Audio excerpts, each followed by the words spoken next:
El aire acondicionado del juzgado zumbaba, intentando inútilmente combatir el calor sofocante de la tarde en la Ciudad de México.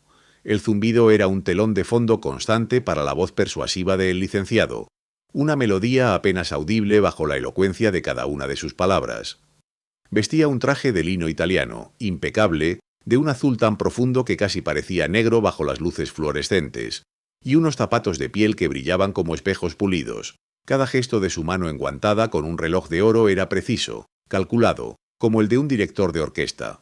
Sus palabras no eran solo argumentos legales, eran conjuros, construidos con una lógica férrea y entregados con una convicción que podía doblar la voluntad de cualquiera en la sala. Observaba al jurado, a la fiscalía, al juez, leyéndolos como si fueran un libro abierto, anticipando sus objeciones antes de que se formaran en sus mentes. Aquí, en este templo de la justicia, el licenciado era un verdadero rey, y su reinado se había forjado con su talento excepcional, y aunque nadie lo dijera en voz alta, con la sombra ominosa de sus clientes.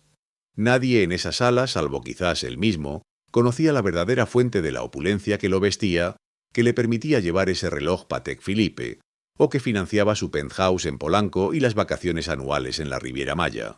Su fortuna, tan vasta como su reputación, crecía en las entrañas oscuras del cártel de Sinaloa. Era su abogado, el estratega legal que desmantelaba casos, que encontraba resquicios donde no los había, que hacía desaparecer pruebas con un chasquido de dedos y una llamada apropiada.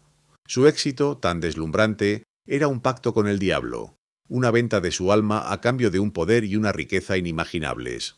Su nombre, para aquellos que lo conocían íntimamente, era Alejandro, pero en los círculos legales y entre sus clientes era simplemente el licenciado.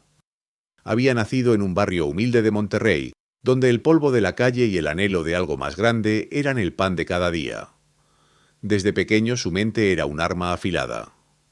Absorbía conocimientos como una esponja, y su ambición ardía con una intensidad que lo impulsaba sin descanso. La pobreza de su infancia era un estigma que juró erradicar no solo para él, sino para su futura familia. Estudió Derecho con una pasión casi obsesiva, devorando textos, analizando precedentes, discutiendo con profesores. Su ascenso fue meteórico. De pasante a abogado junior, de junior a socio en un bufete respetado. Pero el camino de la legalidad, aunque respetable, era lento. El dinero llegaba sí, pero no a la velocidad ni en la cantidad que él anhelaba. Fue entonces cuando la ética comenzó a desdibujarse en el espejo de su ambición. Los casos difíciles, aquellos que otros abogados evitaban por su naturaleza moralmente ambigua, se convirtieron en su especialidad, y cada victoria, sin importar el cliente, era un escalón más hacia la cima. En casa su vida era un contraste casi irreal con su mundo laboral. Su esposa, Sofía, una mujer de una belleza serena y un corazón noble, era su ancla. Ella sabía que Alejandro manejaba casos complicados, que sus horarios eran erráticos y que el dinero fluía con una facilidad que a veces la inquietaba. Pero en su ingenuidad, o quizás en su deseo de creer, prefería no indagar demasiado. Confiaba en él, en el hombre que la protegía, en el padre devoto de su hijo, Mateo. Mateo era la luz de sus ojos, un niño de 7 años con una risa contagiosa y una curiosidad insaciable. Desconocía por completo la oscuridad que rondaba la profesión de su padre. Para Mateo, su papá era un héroe, un hombre importante que salía a trabajar cada día para hacer justicia y traer regalos maravillosos de sus viajes. La inocencia de Mateo era un bálsamo para Alejandro, un recordatorio constante de lo que, supuestamente, lo impulsaba a hacer lo que hacía, asegurarles un futuro sin preocupaciones, un escudo contra la pobreza que él había conocido.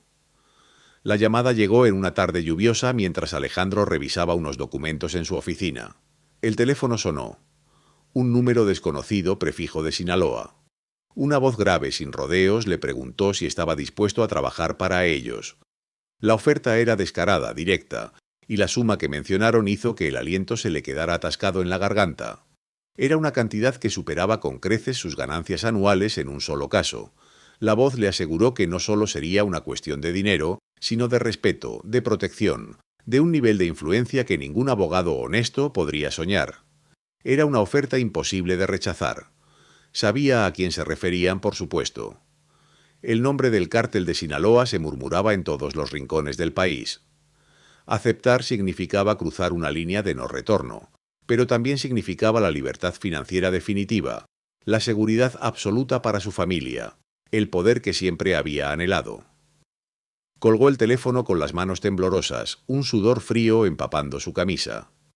El pacto estaba sellado. Su primer caso de alto perfil para el cártel fue la defensa de un lugarteniente, un hombre conocido por su brutalidad, implicado en crímenes atroces que habían conmocionado a la nación. La lucha interna de Alejandro fue feroz. Su conciencia, aunque adormecida por la ambición, aún le gritaba. Recordaba los principios éticos que había jurado defender en la Facultad de Derecho, la justicia por la que, en teoría, había estudiado. Pero el dinero, la promesa de la seguridad y el respeto lo envolvieron como una manta cálida y seductora. Se sumergió en el caso, analizando cada detalle, buscando cada debilidad en el argumento de la Fiscalía. Era un verdadero desafío, una partida de ajedrez de alto riesgo, donde la vida de un hombre, aunque despreciable, dependía de su intelecto. Ganó. Y con esa victoria cruzó la línea moral. La ambición había vencido a la conciencia, al menos por el momento. Recibió su exorbitante pago, una maleta llena de billetes, y por primera vez sintió un terror helado mezclado con una euforia perversa. Sabía que su vida nunca volvería a ser la misma. Esta es solo la punta del iceberg, la historia de un hombre que vendió su alma por su familia, y que un día tuvo que venderlo todo para recuperarla. Si esta impactante historia te está atrapando, asegúrate de no perderte lo que viene a continuación. Suscríbete a nuestro canal, activa la campanita de notificaciones y prepárate, porque lo que sigue te dejará sin aliento. El licenciado, envuelto en el aura de legalidad y sofisticación que tanto anhelaba, se encontraba cada vez más inmerso en la intrincada red del cártel. Sus habilidades como estratega legal, su capacidad para navegar el ambiguo terreno entre la ley y el crimen, lo habían convertido en una pieza fundamental. Su valor para la organización no era solo monetario, era indispensable. Las llamadas a deshoras, los encuentros clandestinos en sitios extravagantes o desolados, las maletas repletas de efectivo que llegaban a su oficina, todo se había vuelto parte de una rutina extraña y peligrosa. Se adaptó, asimiló la opulencia que el cártel le ofrecía, el acceso ilimitado a un mundo de excesos y privilegios que ni en sus sueños más ambiciosos de joven abogado de barrio había imaginado. Justificaba cada decisión con la promesa de seguridad para su familia, el argumento de que este era el único camino para protegerlos de la misma oscuridad que lo había envuelto. La violencia, la corrupción inherente y la brutalidad que a veces se asomaba por los resquicios de su trabajo se normalizaron. Aquellos horrores que al principio le causaban escalofríos, ahora eran anécdotas contadas con una frialdad preocupante en las reuniones con los capos. Había aprendido a compartimentalizar, a encerrar esas imágenes perturbadoras en un rincón oscuro de su mente, lejos de la luz de su vida familiar. Los encuentros con los líderes del cártel, hombres de miradas gélidas y sonrisas falsas, se volvieron habituales. Sentía la presión constante de cumplir, de no fallar, sabiendo que un error no solo podía costarle su carrera, sino también su vida. Sin embargo, la adrenalina y el poder que le confería su posición en esa jerarquía criminal le daban una especie de éxtasis perverso, un sentido de importancia que en el mundo legal convencional nunca habría alcanzado con tanta rapidez. Un día, mientras terminaba un café en un discreto restaurante del centro, una sombra se cernió sobre su mesa. Levantó la vista y se encontró con el rostro familiar de un antiguo compañero de universidad, un hombre llamado Ricardo, a quien no veía en años. Ricardo lucía demacrado, con el cabello ralo y una tristeza profunda en los ojos. Después de un intercambio de incómodas cortesías, Ricardo deslizó un sobre bajo la mesa y susurró: «Esto es para ti, licenciado. Escúchame bien, hay una salida. Esto no tiene que terminar como siempre termina». Antes de que el licenciado pudiera responder, Ricardo se levantó y se perdió entre la multitud. Dentro del sobre encontró una tarjeta con un número telefónico y una nota críptica que decía: «El gobierno sabe más de lo que crees. Tu familia tiene una oportunidad». La semilla de la duda, pequeña pero persistente, fue plantada. En casa, su esposa Sofía empezaba a notar la transformación de su esposo. Los largos días en la oficina se extendían hasta noches enteras de ausencia. El estrés marcaba surcos alrededor de sus ojos, y su risa, antes tan fácil y espontánea, se había vuelto una cosa rara, forzada. Los lujos desmedidos, los regalos costosos que intentaban compensar su distancia, no lograban engañarla. ¿De dónde viene todo esto, Miguel? ¿Estás seguro de que todo está bien? Le preguntaba con una mezcla de preocupación y una ansiedad incipiente. Él, siempre con una excusa lista, hablaba de clientes importantes, de casos complejos, de inversiones exitosas.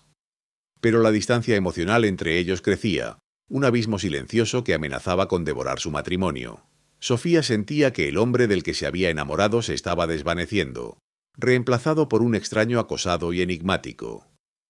Una tarde, al regresar a casa, exhausto tras una reunión particularmente tensa, encontró a su hijo, Miguelito, de 5 años, sentado en el suelo del salón, concentrado en construir una torre de bloques perfectamente equilibrada. La inocencia en el rostro del niño, la pureza de su concentración, lo golpeó como una revelación. Se arrodilló junto a él y lo ayudó a colocar el último bloque. Miguelito le sonrió, una sonrisa luminosa que disipó momentáneamente la oscuridad que lo asediaba.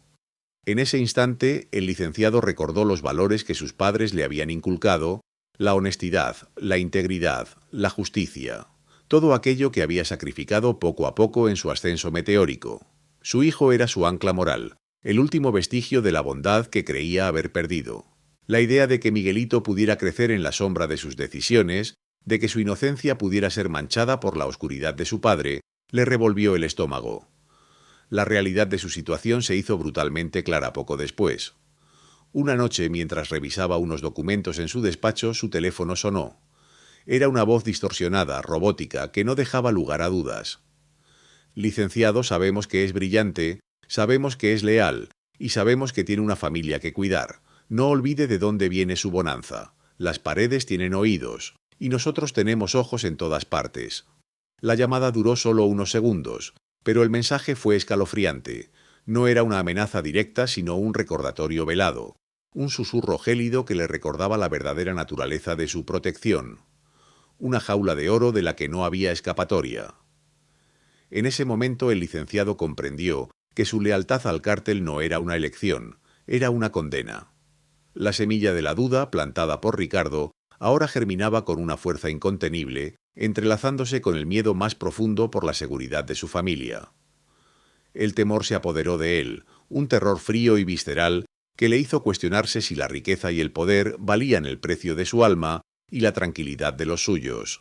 La presión se intensificaba a un ritmo alarmante.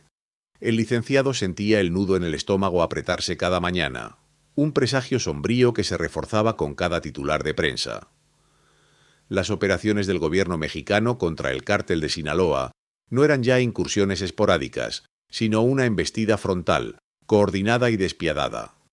Sus clientes, antes intocables y omnipotentes, se encontraban ahora acorralados, sus nombres resonando con una frecuencia peligrosa en los noticieros y los informes de inteligencia. Él, el hábil estratega legal que siempre encontraba una rendija en la ley, se veía ahora entre la espada y la pared, sus recursos menguando y la lealtad de sus protegidos volviéndose tan volátil como la situación misma. Cada vez que visitaba a alguno en prisión, la desesperación en sus ojos era un espejo del miedo que comenzaba a carcomerle el alma. Pero nada lo prepararía para el incidente que, de un plumazo, lo quebraría por completo. Fue una tarde de martes, una de esas tardes apacibles en apariencia, cuando la oficina donde trabajaba se vio sacudida por la noticia.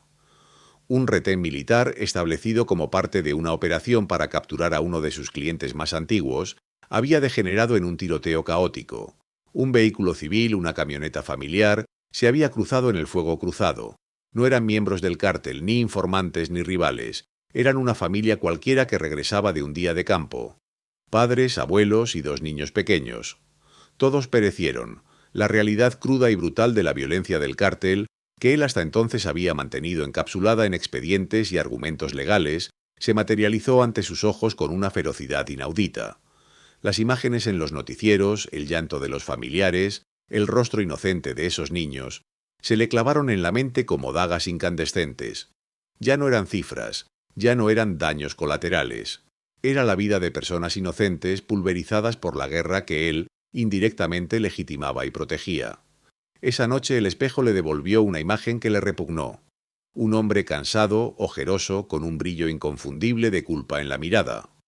La realidad de la violencia del cártel se volvió visceral, personal y tangible, traspasando todas las barreras de su cinismo. Mientras aún procesaba la conmoción de este evento, un nuevo golpe asestó un miedo más profundo, más íntimo. Sonó su teléfono en medio de la noche, un número desconocido que vibró ominosamente en la penumbra de su recámara. Vaciló en contestar, una extraña premonición lo invadió. Finalmente, el deber lo impulsó a responder. «Licenciado», dijo una voz distorsionada por un modulador, fría y sin emociones. «Tu familia, mira por ella. Están observados». La llamada se cortó abruptamente, dejando un eco gélido en el silencio de su estudio. El corazón le latió desbocado contra las costillas. No fue una amenaza explícita, sino una advertencia directa, una cuchillada sutil que lo dejó paralizado. El miedo, que hasta entonces había sido una sombra distante, se convirtió en una fuerza tangible y asfixiante. Su esposa e hijo. Su mayor debilidad, la única razón por la que aún no se había perdido por completo en la oscuridad, ahora era el objetivo. La sensación de vulnerabilidad lo invadió, el terror de saber que la burbuja de protección que creía haber construido alrededor de los suyos era una ilusión frágil y ya rota. El sueño de una vida normal para su hijo, la tranquilidad de su esposa, todo se desvanecía ante la sombra ominosa de esa llamada. A partir de ese instante, la desesperación lo empujó a buscar una salida. Pero ¿cómo se sale de un laberinto diseñado por las mentes más retorcidas y poderosas del crimen organizado? Las paredes del cártel, que antes le ofrecían protección y riqueza, ahora se sentían como las de una prisión sin escape. Estudió opciones, buscó contactos, exploró cada resquicio legal e ilegal que pudiera ofrecer una brecha. Se dio cuenta de que no había una salida fácil ni segura. Cada camino estaba plagado de peligros. Abandonar a sus clientes, traicionar al cártel, significaba una condena de muerte. Pero seguir significaba condenar a su familia a vivir bajo la constante amenaza de un mundo que él mismo había ayudado a construir. El hedor de la violencia y la corrupción que le habían rodeado por tanto tiempo, ahora lo asfixiaba. El dilema moral se hizo insoportable, un grito silencioso en su interior. ¿Lealtad a los monstruos que pagaban sus honorarios o la salvación de la inocencia de su familia? La elección era clara, aunque terrible. El amor por su hijo, la promesa tácita de un futuro mejor para él, se alzó como un faro en la oscuridad. Estaba dispuesto a arriesgarlo todo por ellos, incluso su propia vida, incluso su reputación, su fortuna, su libertad. La ambición que lo había impulsado hasta ese punto se desvaneció, reemplazada por una determinación férrea. Debía proteger a los suyos a cualquier costo. No podía permitir que la oscuridad que lo había consumido alcanzara a su familia. En medio de esta tormenta interna recordaba un antiguo contacto, un agente de la PGR que, en el pasado, había mostrado una rara chispa de decencia. Era un riesgo enorme, la confianza era un lujo que ya no podía permitirse. Pero la desesperación es una fuerza potente. Tras varios días de meticulosa planificación, de precauciones extremas, logró concertar un encuentro clandestino. Fue en un café lúgubre, en las afueras de la ciudad, bajo la mirada indiferente de un par de semáforos. El agente, un hombre de rostro curtido y mirada penetrante, lo recibió sin sorpresa, casi como si esperara esa llamada. El licenciado expuso su situación, su voz tensa, cada palabra una confesión de su alma. Le habló de su miedo, de la amenaza a su familia, de su deseo de salir del torbellino de sangre y dinero que había sido su vida. Exploró la posibilidad de colaborar, de ofrecer información, de ser una pieza clave en la desarticulación de la red que también conocía. El agente escuchó con atención, sin interrumpir, sus ojos fijos en el licenciado. Cuando éste terminó, el agente se inclinó ligeramente y con voz pausada pronunció las palabras que sellarían el destino de el licenciado para siempre. «Podemos protegerte, licenciado, pero el precio será muy alto». La conversación se prolongó por horas, tejiendo los hilos iniciales de una alianza peligrosa, un pacto con el diablo para salvar lo único que le quedaba de su alma. El peso de esas palabras, «el precio será muy alto», resonó en el alma del licenciado, una reverberación que se quedaría con él por el resto de sus días. Aquella noche, bajo el manto de la oscuridad mexicana, se selló un pacto que lo ataría a una nueva y aún más peligrosa existencia. El acuerdo inicial con la DEA y el gobierno mexicano era precario, frágil como el cristal, pero inquebrantable en su propósito. Se convertiría en informante. La magnitud de su traición era colosal, un abismo ético que lo separaba para siempre de su pasado. El riesgo personal, para él y su familia, era inmensamente mayor que cualquier peligro previo. Estaba entregando su vida, su libertad, a manos de aquellos a quienes había combatido en los tribunales, a quienes había burlado en nombre de sus clientes. No había vuelta atrás, la decisión estaba tomada, el dado había sido lanzado. Comenzó así una peligrosa doble vida, una existencia bifurcada que lo consumiría por completo. De día seguía siendo el respetado abogado del cártel, el cerebro legal que los defendía de las garras de la justicia, el confidente de sus secretos más oscuros. De noche, o en los momentos más inesperados, se transformaba en el topo, el proveedor de información vital para las autoridades. Cada reunión con un capo, cada documento revisado, cada conversación telefónica, se convertía en una oportunidad para recopilar pruebas. El miedo a ser descubierto era una sombra constante, un nudo en el estómago que nunca se desataba. Cada mirada, cada palabra ambigua, cada cambio de rutina, le parecía una señal de que su fachada se desmoronaba. Vivía con el corazón en un puño, el terror de un error fatal lo perseguía día y noche. La desconfianza y la paranoia se convirtieron en sus compañeras inseparables. Sospechaba de todos, de sus colegas, de sus asistentes, incluso de los meseros en los restaurantes donde se reunía con sus clientes. La sonrisa de un desconocido podía ocultar una amenaza. Un cruce de miradas en un pasillo podía significar el principio del fin. Su mente, antes aguda y racional, ahora trabajaba en un estado de alerta constante, buscando patrones, descifrando intenciones ocultas, anticipando el próximo movimiento. Dormía poco, los sueños estaban plagados de persecuciones y traiciones. Su aspecto físico empezó a reflejar la tensión. Ojeras profundas, una delgadez pronunciada, una mirada que había perdido su brillo característico, reemplazado por una ansiedad latente. El mundo se había vuelto un campo minado, y él caminaba sobre él descalzo.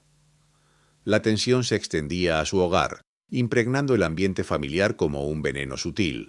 Las mentiras, los secretos inconfesables, el estrés abrumador, todo afectaba profundamente su relación con su esposa. Ella, perceptiva y sensible, notaba la distancia que él había erigido. Sus risas eran forzadas, sus palabras evasivas, su presencia, aunque física, era emocionalmente ausente. Él la veía preocupada, intentando en vano descifrar el muro que él había construido, y eso solo aumentaba su agonía. Quería gritarle la verdad, abrazarla y pedirle perdón, pero sabía que no podía, que su ignorancia era su única protección. Cada noche al verla dormir, sentía una punzada de culpa y una promesa silenciosa. Esto es por ti, por nuestro hijo. La familia, que era su motor, se había convertido paradójicamente en una fuente de inmenso dolor y soledad. Eran lo que lo mantenía en pie, pero también la razón de su tormento diario. La recopilación de evidencia fue un proceso meticuloso y extremadamente arriesgado. El licenciado utilizaba su posición privilegiada como abogado para acceder a información que nadie más podía. Durante las reuniones con los capos, llevaba bolígrafos con grabadoras diminutas, memorizaba nombres, fechas y ubicaciones, y luego, en la soledad de su oficina o la clandestinidad de su auto, transcribía todo en códigos, encriptando los datos en discos duros ocultos o en archivos aparentemente inofensivos. Manipulaba situaciones sutilmente, prolongaba reuniones bajo pretextos legales, pedía copias de documentos para su archivo, e incluso en una ocasión instaló un pequeño dispositivo de escucha en un despacho que frecuentaba uno de los líderes, justificándolo como una medida de seguridad contra la delincuencia común. Cada acto era una cuerda floja, cada paso un abismo. Su conocimiento íntimo de las redes del cártel, de sus puntos débiles y sus paranoias, era su mayor activo y su única ventaja. Los encuentros clandestinos con sus contactos de la DEA y el gobierno eran aún más peligrosos. Se realizaban en lugares improbables, parques desolados al amanecer, estacionamientos subterráneos en horas muertas, o incluso dentro de vehículos oscuros en movimiento, cambiando rutas constantemente para evadir cualquier seguimiento. La información fluía en paquetes cifrados, en pequeños USB escondidos, en conversaciones crípticas que solo ellos entendían. Cada entrega era un alivio momentáneo, pero también recordaba el inmenso peligro que aún enfrentaba. Finalmente llegó el momento de la primera entrega de información crucial. Después de semanas de acumular datos, de vivir al borde del colapso nervioso, el licenciado se encontró con su contacto en una pequeña cafetería casi vacía, en una zona industrial. Con la mano temblorosa deslizó bajo la mesa una memoria USB que contenía nombres, rutas de droga, ubicaciones de laboratorios, redes de lavado de dinero y detalles de operaciones futuras que afectaban directamente a varios capos importantes. La sensación de haber cruzado un punto de no retorno fue abrumadora. En ese instante, al entregar esa pequeña pieza de tecnología, selló su destino. Acababa de traicionar irrevocablemente a aquellos a quienes había jurado defender. Ya no era solo un informante, era un traidor a los ojos del cártel. Y con ello, el destino de su familia también quedaba sellado, atado a un hilo delgado de protección gubernamental. Las vidas que acababa de poner en peligro eran innumerables, pero la vida de su familia era la única que importaba. La red, que antes lo había envuelto en su oscuridad, ahora se retorcía bajo sus pies, esperando su oportunidad para devorarlo. El juego había cambiado, y él era una pieza clave en un tablero donde la derrota significaba la muerte. La voz del agente, grave y cargada de implicaciones, resonaba aún en sus oídos. «Podemos protegerte, licenciado, pero el precio será muy alto». Y así la intrincada maquinaria de un plan de escape comenzó a ponerse en marcha. Las autoridades, conscientes del valor incalculable de la información que el licenciado podía proporcionar, no escatimaron recursos. Se elaboró un plan detallado, una operación que parecía sacada de una película de espías, diseñada para exfiltrar a el licenciado y su familia de México. Sería un operativo de alto riesgo, pues el cártel tenía ojos y oídos en cada rincón del país, una sombra que se extendía por la policía, el ejército y hasta el gobierno. Cada paso debía ser meticulosamente calculado, cada movimiento un ballet coreografiado de precisión y sigilo. Mientras tanto, la doble vida de el licenciado se intensificaba hasta límites insospechados. Su misión más crucial en ese momento era orquestar una última defensa para uno de los capos más importantes, un hombre conocido por su crueldad y su meticulosa atención al detalle. Esta era la tapadera perfecta, una forma de mantener la confianza del cártel mientras secretamente minaba el caso desde dentro. Cada documento que preparaba, cada estrategia legal que diseñaba, era una oportunidad para filtrar información crucial al gobierno. Era un delicado equilibrio, un juego de ajedrez donde una jugada en falso significaría la muerte. Sus reuniones con el agente de la DEA se volvieron más frecuentes, siempre en lugares distintos, bajo la cubierta de la noche, intercambiando sobres discretos y miradas furtivas. Cada palabra que pronunciaba, cada pieza de evidencia que entregaba, era un clavo más en el ataúd de sus antiguos empleadores. Los días que precedieron a la huida estaban teñidos de una tristeza profunda y silenciosa. Tuvo que despedirse de su vida anterior, de sus lujos, de su estatus, de su país, sin poder confiar en nadie para explicar la verdad. Miraba a su esposa y a su hijo, su corazón encogiéndose al pensar en la vida que dejaban atrás, en los amigos a quienes no podía decir adiós, en los recuerdos que se convertirían en cenizas, la casa que había construido con tanto esfuerzo, el jardín donde su hijo jugaba, los rincones familiares de Monterrey, todo se desdibujaba ante la inminencia de la ruptura. No podía decirles a sus seres queridos la verdad, no podía ponerlos en riesgo. Cada abrazo era una despedida, cada mirada un intento de grabarles en la memoria antes de la gran ruptura. La presión crecía con cada hora que pasaba. Un pequeño error, una llamada inoportuna, una mirada sospechosa, y el cártel comenzó a sospechar. Fue un detalle insignificante al principio. Una reunión que fue repentinamente cancelada. Una pregunta inesperada sobre un documento que debería haber permanecido confidencial.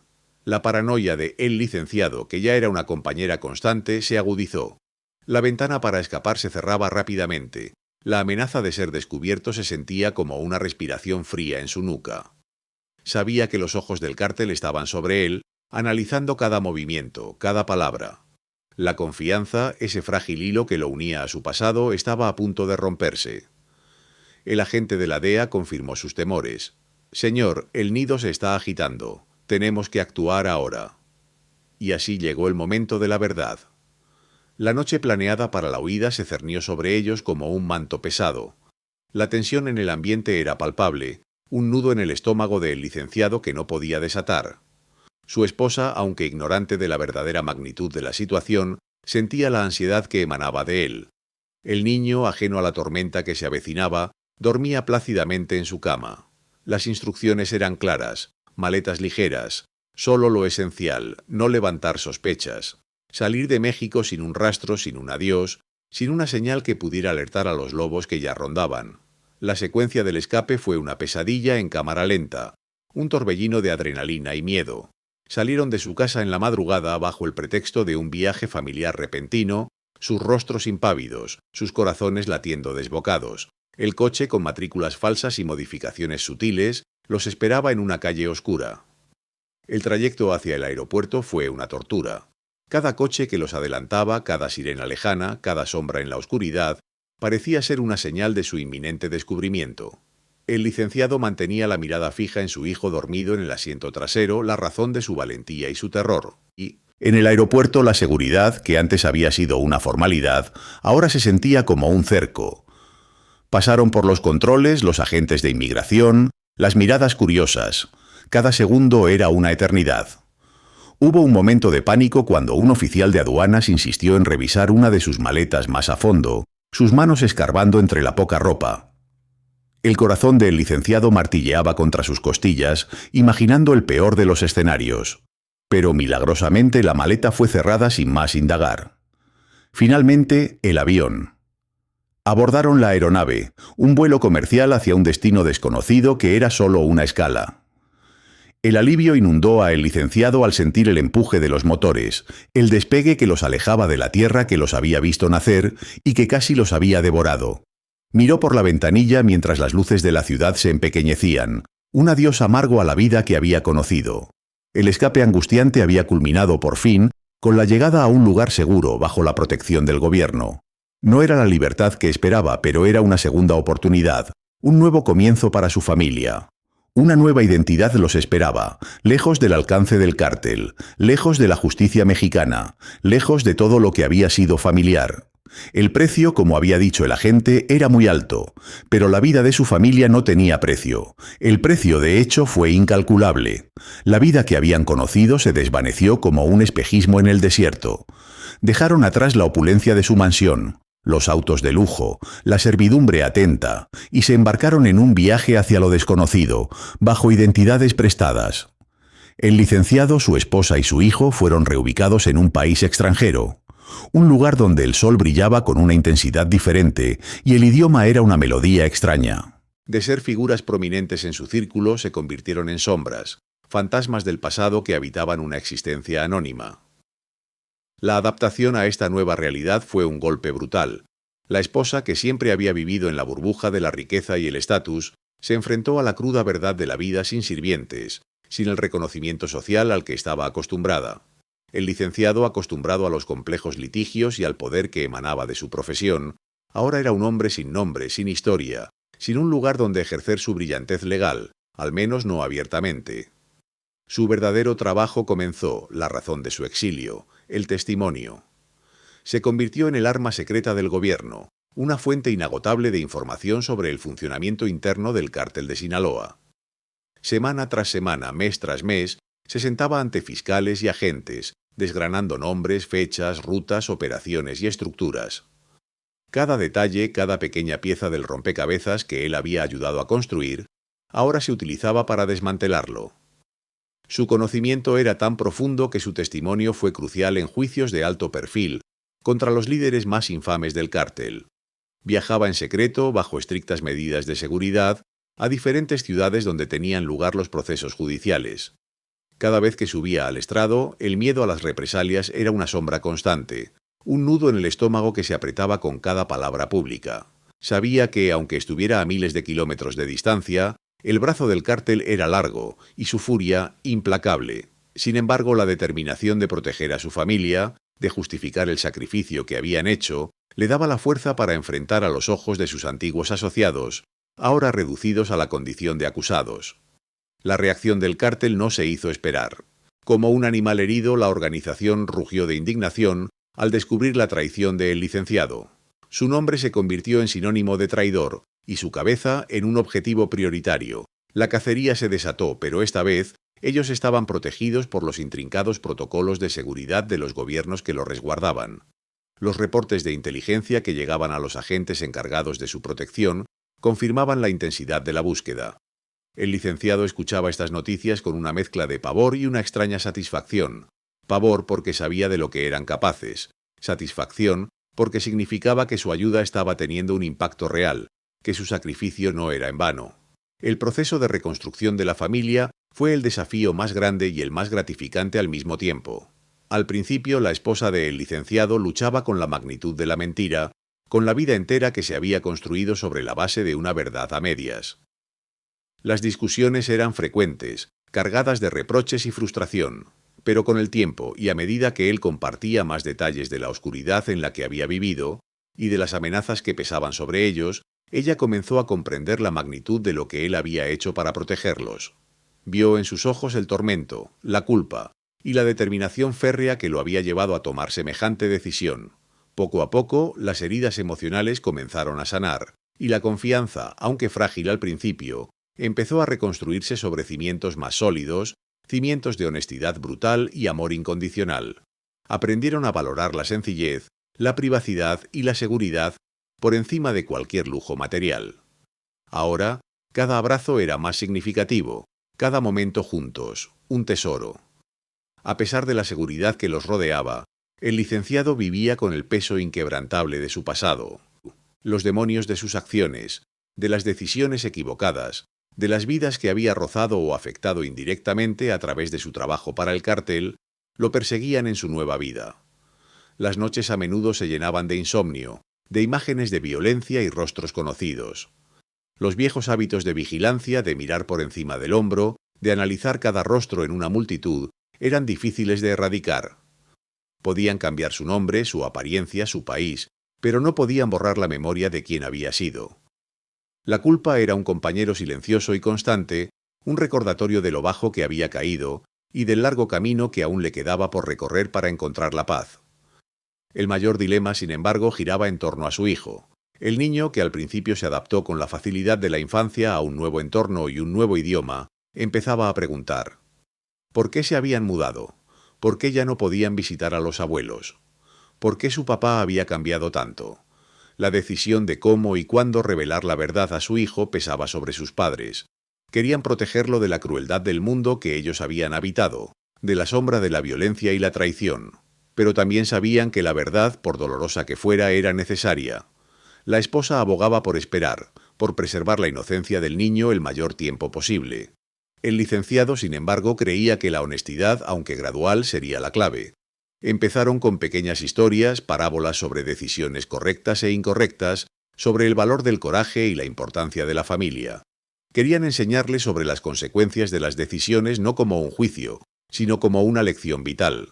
Sabían que este sería un proceso largo, una conversación que se desarrollaría a lo largo de los años, pero estaban decididos a criar a un hijo que entendiera el valor de la integridad, un valor que su padre había descubierto de la manera más difícil posible.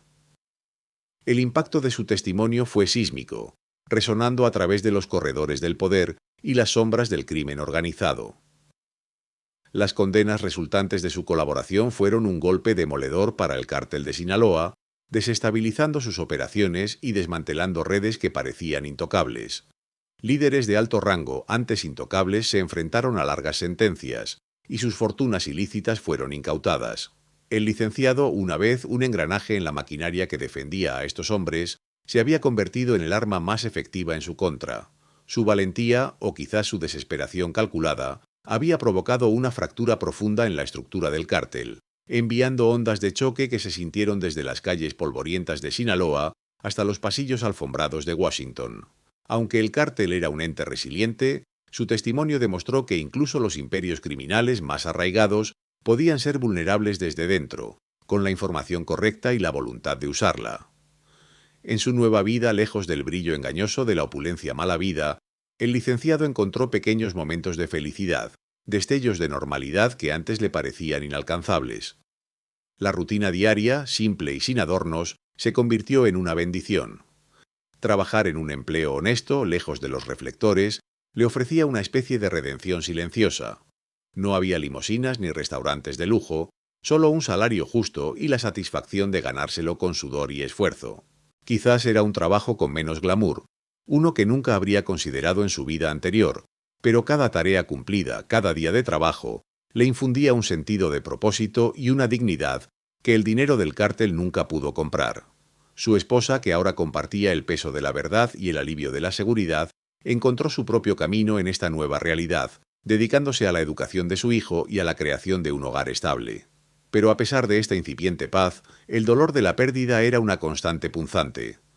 La nostalgia por su país, por el vibrante color de sus calles, el sabor de su comida, la calidez de su gente, era una herida que nunca cerraría por completo.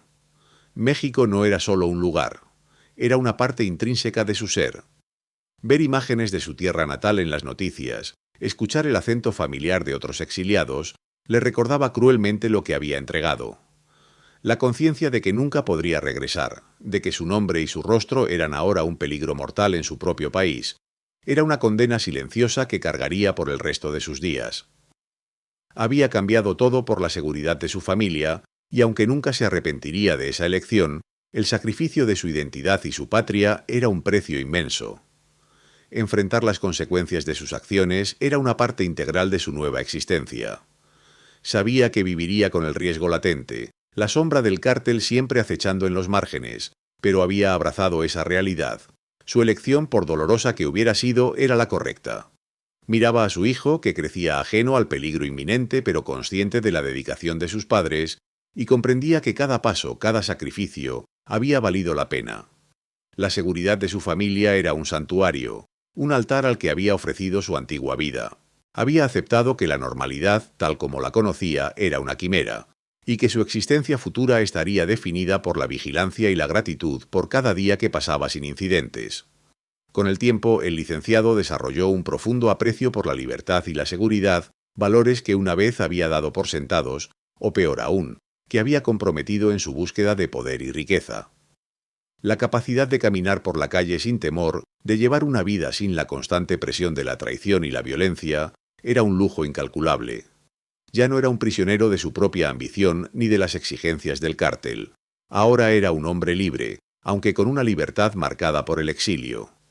Cada mañana al despertar, cada risa de su hijo, cada momento de quietud con su esposa, eran recordatorios de lo que había salvado y de la magnitud de esa salvación.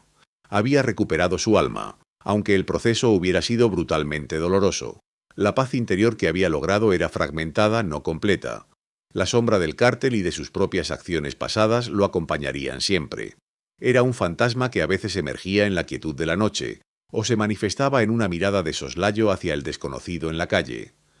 Había dejado atrás el glamour y la fortuna, las vidas de opulencia y el poder corrupto, pero los recuerdos de lo que había visto y hecho seguían grabados a fuego en su mente. Era una paz alcanzada a un alto costo, una tregua en una guerra personal que nunca terminaría del todo. Pero en esa paz imperfecta había una nueva fuerza, una resiliencia forjada en el fuego de la traición y la redención. Había aprendido que la verdadera victoria no estaba en el dinero o el poder, sino en la capacidad de proteger a quienes amaba, incluso si eso significaba perderse a sí mismo en el proceso, solo para encontrarse de nuevo, un hombre diferente, marcado por el pasado, pero con un futuro, al fin, lleno de esperanza. La resolución de la intrincada saga de El licenciado no fue un cierre de libro perfecto, con todos los cabos atados y los villanos tras las rejas para siempre. La realidad, cruda y persistente, dictaba que el cártel de Sinaloa, aunque herido y desestabilizado por las condenas que su testimonio había provocado, continuaba siendo una fuerza operativa. Las cabezas caían, sí, pero otras se levantaban en su lugar, como una hidra que aprendía y se adaptaba. Sin embargo, los esfuerzos del licenciado no fueron en vano. Su valentía había provocado un daño significativo, interrumpiendo cadenas de mando, desmantelando rutas de narcotráfico y sembrando una profunda desconfianza dentro de la organización. Su sacrificio había demostrado que ni siquiera los más protegidos estaban a salvo del brazo de la justicia, o al menos de la traición interna. Fue un golpe duro, una fisura visible en la armadura del imperio criminal, una lección costosa para aquellos que creían que su poder era absoluto. El licenciado, ahora conocido como Jorge Ramos, en una tranquila ciudad del medio oeste de Estados Unidos, vivía una vida que pocos asociarían con su pasado turbulento. Sus trajes caros habían sido reemplazados por una vestimenta más modesta, acorde con su nueva profesión, consultor fiscal para pequeñas empresas locales. Sus días ya no estaban dictados por la adrenalina de los pasillos judiciales de México o las reuniones clandestinas con capos, sino por las declaraciones de impuestos, los balances contables y las citas programadas con dueños de negocios preocupados por sus finanzas. Su ambición desmedida, aquella que lo había impulsado a escalar las alturas del mundo legal a cualquier costo, había sido reemplazada por una humildad forzosa pero también genuina. Había encontrado en el servicio a la comunidad local un nuevo propósito, una forma de contribuir positivamente sin caer en las tentaciones del poder y la riqueza fácil. Ya no buscaba la notoriedad ni los lujos, simplemente anhelaba una vida normal, segura y sobre todo honesta. El costo personal de su elección había sido inmensamente alto, un precio que se pagaba día a día en pequeños sacrificios y grandes renuncias. Perdió su antigua vida, la identidad que había construido ladrillo a ladrillo, el reconocimiento profesional y social en su país, y la añorada cercanía de su gente y su cultura. La amenaza persistía como una sombra lejana, una alerta constante que lo mantenía vigilante, siempre consciente de que el pasado podía alcanzarlo. Pero a pesar de todo no se arrepentía. Miraba a su esposa, ahora una maestra de escuela primaria en la comunidad, y a su hijo adolescente que destacaba en el equipo de fútbol local, y sabía que había hecho lo correcto. La paz que había encontrado no era la paz despreocupada de una vida sin arrepentimientos, sino la paz agridulce de alguien que había sobrevivido a un naufragio, que había salido de la tormenta con cicatrices pero con un futuro. La relación familiar, templada en el fuego de la adversidad, se había convertido en el pilar fundamental de su nueva existencia. La confianza, una vez hecha pedazos, se había reconstruido con la paciencia y la honestidad, volviéndose más fuerte que nunca. Cada miembro de la familia había asumido su parte del sacrificio. La esposa había sido su roca, su conciencia y su más feroz protectora emocional. El hijo, aunque aún no conocía todos los detalles del camino oscuro de su padre, estaba creciendo con una comprensión profunda del valor de la integridad y las consecuencias de las decisiones, gracias a las parábolas y las lecciones cuidadosas que sus padres le ofrecían. Las conversaciones sobre la verdad eran continuas, adaptadas a su edad, preparándolo para el día en que la historia completa le sería revelada. Esa unidad, ese lazo inquebrantable, era el verdadero tesoro que había salvado de las ruinas de su pasado. Era un recordatorio constante de por qué había vendido todo, de por qué había traicionado a aquellos que le habían ofrecido poder y riqueza, por ellos. Así, la historia de El licenciado concluye con una reflexión sobre la complejidad de las decisiones morales. No hay héroes impecables ni villanos absolutos, solo personas atrapadas en circunstancias que los obligan a elegir entre lo malo y lo peor, o entre la oscuridad y un tenue rayo de esperanza. Su viaje nos recuerda el poder transformador del amor familiar, un motor capaz de impulsar a un hombre a cambiar su destino, a sacrificarlo todo en busca de redención. Para aquellos que caminan por el camino más oscuro, la esperanza de un nuevo comienzo, de una segunda oportunidad, siempre existe, aunque el precio sea extraordinariamente alto. Su vida era ahora un testimonio silencioso de que, incluso después de haberlo perdido todo, se puede construir algo nuevo, algo que valga la pena proteger con cada fibra del ser. Esta historia es un recordatorio de que las decisiones que tomamos tienen un eco eterno, resonando a través del tiempo y afectando no solo nuestras vidas, sino también las de aquellos que amamos. Si esta narrativa te ha impactado y te ha hecho reflexionar sobre la complicada naturaleza de la ética y el sacrificio, no olvides darle un me gusta y compartirla con tus amigos para que más personas puedan conocer este relato. ¿Qué harías tú por tu familia si te vieras en una encrucijada tan desesperada? Deja tu opinión en los comentarios. Me encantaría leer tus perspectivas. Y si quieres seguir explorando más historias de la vida real que te hagan cuestionar, pensar y sentir, suscríbete al canal y activa la campanita para no perderte nuestro próximo video. Tu apoyo nos ayuda a seguir contando estas poderosas narrativas.